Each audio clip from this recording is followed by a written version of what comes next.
Currently, about 70% of Kenya's energy sources are renewable, which is 3 times the global average. Now the East African nation has upped its ambition. It aims to be 100% renewable by 2030. Kenya is a pace setter in the energy sector. We are among the top 8 global leaders in geothermal power development and home to the largest wind power project on the African continent.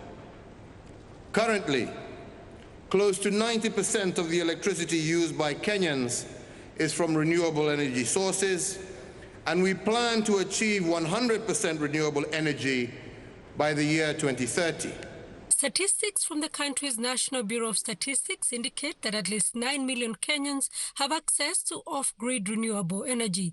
It is these sources that Kenya hopes to increase, an ambitious goal. My real opinion is that we might not, but it's a great ambition and we will be somewhere by 2030, and it means that we need a lot of concerted effort and partners coming in to support us on this. At the just concluded COP26, delegates made commitments to end coal investments, scale up clean power, make a just transition, and phase out coal by 2030s in major economies and in the 2040s elsewhere, in what is known as net zero. It's definitely time for the world to go 100% renewable because the resources are there.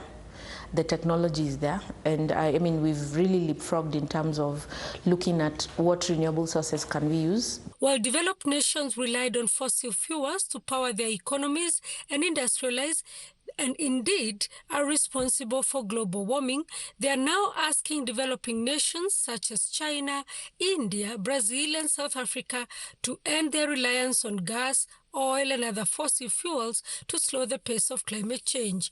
Experts, however, say transition justice is key. Some countries have fully conditional national determined contributions, which are the plans that countries really put forward during this COP26 to talk about their plans for moving away from coal and for doing whatever it takes to, kind of limit the effects of climate change.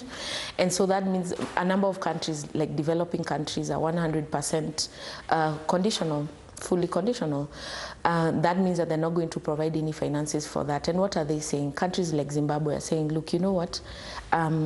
We want to move away from coal, but we have coal reserves. At the end of the summit, at least 20 countries signed up to end fossil fuel subsidies, but without keeping their pledges of financing green growth for the world's poorest nations, these ambitions will remain just good on paper. Sarah Kimani, SABC News, Kenya.